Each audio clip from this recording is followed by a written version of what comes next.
Hello, everyone. I've got a very interesting mystery to discuss with you today. To understand how insane it truly is, we'll need to go over some history first. With that being said, let's get right into it. It was the year 1952 when America caught its first flying saucer fever. A rash of sightings were reported in the skies over Washington, D.C. Were those unexplained radar blips unidentified aircraft, or something much more outlandish? The Washington, D.C. sightings were also known as the Big Flap. But it all started in 1947, when a search and rescue pilot reported 9 saucer-like things flying like geese in a diagonal chain-like line.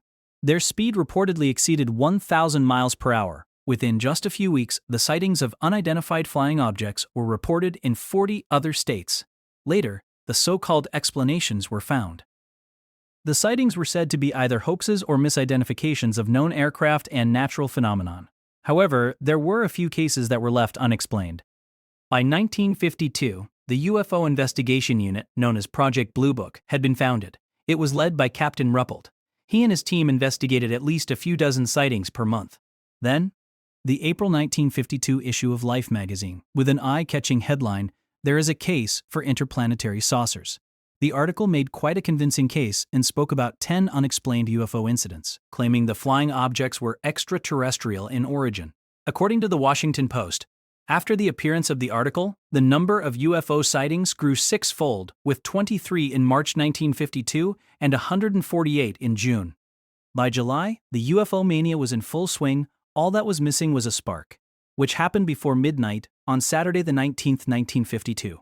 An air traffic controller at Washington National Airport spotted 7 slow-moving objects on his radar screen. They were far from any known military or civilian flight paths.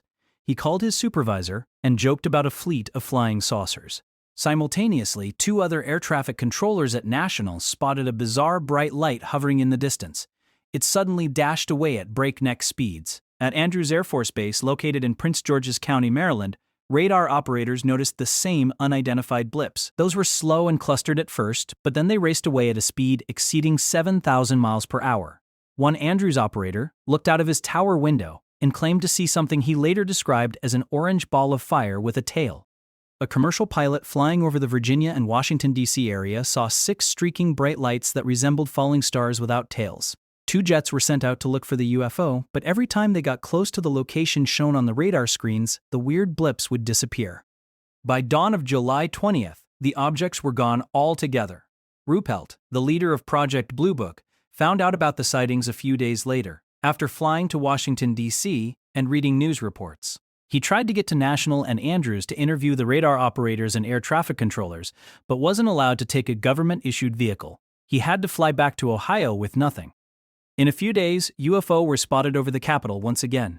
The same radar blips appeared again, and radar operators were wondering if those blips were being caused by a temperature inversion, which is a common occurrence in Washington's muggy and scorching summer months. It occurs when a layer of warm air forms in the lower atmosphere and traps cooler air beneath. In this case, radar signals can bounce off that layer at shallow angles and create an impression of near-ground objects in the sky. To be safe, 2 more aircraft were sent out to chase down the unidentified targets. The jets raced to a location targeted by their radar, only for the blips to disappear. Eventually, one of the pilots spotted a bright light in the distance and gave chase, but even though he was flying at maximum speeds, he couldn't overtake the lights. At a press conference, representatives of the Air Force offered the public an easy-to-swallow explanation, having opted for the temperature inversion theory. After that, UFO sightings went from 50 a day to 10. Exactly 50 years later, on July 26, 2002, UFO activity was observed over Adrews Air Force Base, near Washington, D.C., witnessed by credible, reliable Air Force pilots and engineers and recorded on radar.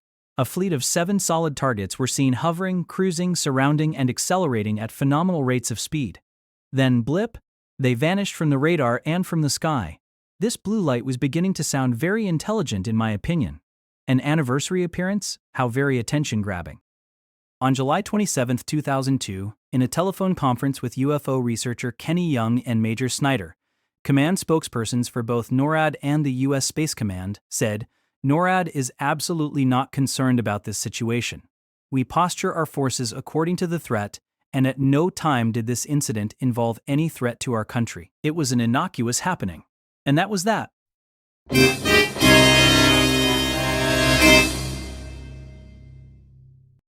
But was history repeating itself? Released under the Freedom of Information Act, the once classified transcripts from the tower that night tell a very different story.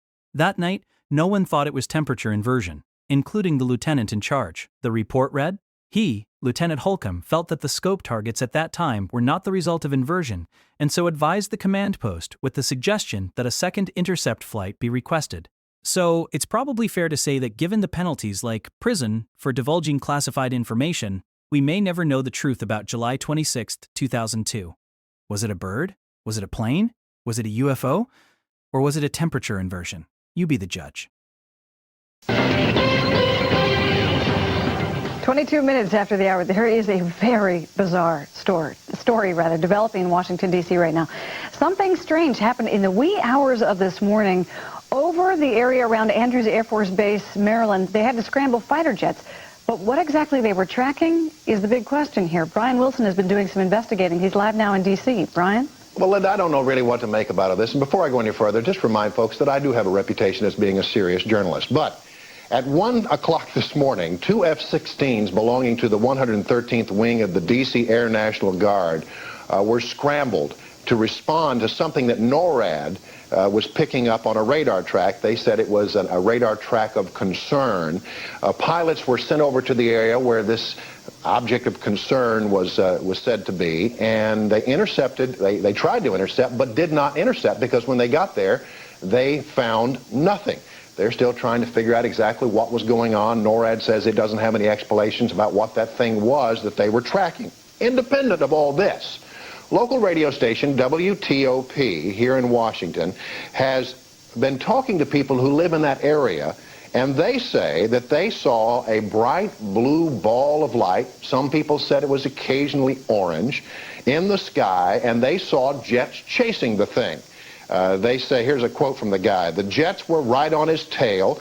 As the thing would move, a jet would be right behind it. This man is not alone because apparently many people called in to radio station WTOP saying that they saw something involving bright lights in the sky and jets. That was, in fact, how we knew to call and ask NORAD and the Air National Guard if they had done anything last night. So, on one side, you have people saying they saw something in the air not too far from Andrews Air Force Base.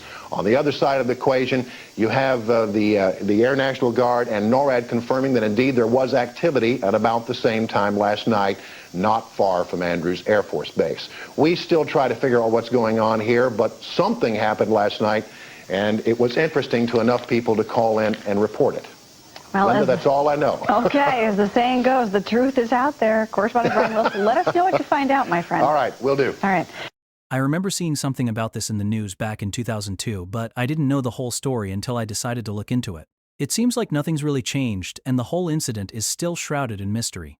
However, I did learn about the big flap, and I had no idea about that before now, and in my opinion, that makes what happened in 2002 even more mysterious. I can't help but to assume they were connected in some way, shape, or form. Hopefully, you found this video informative and maybe even learned something, like I did.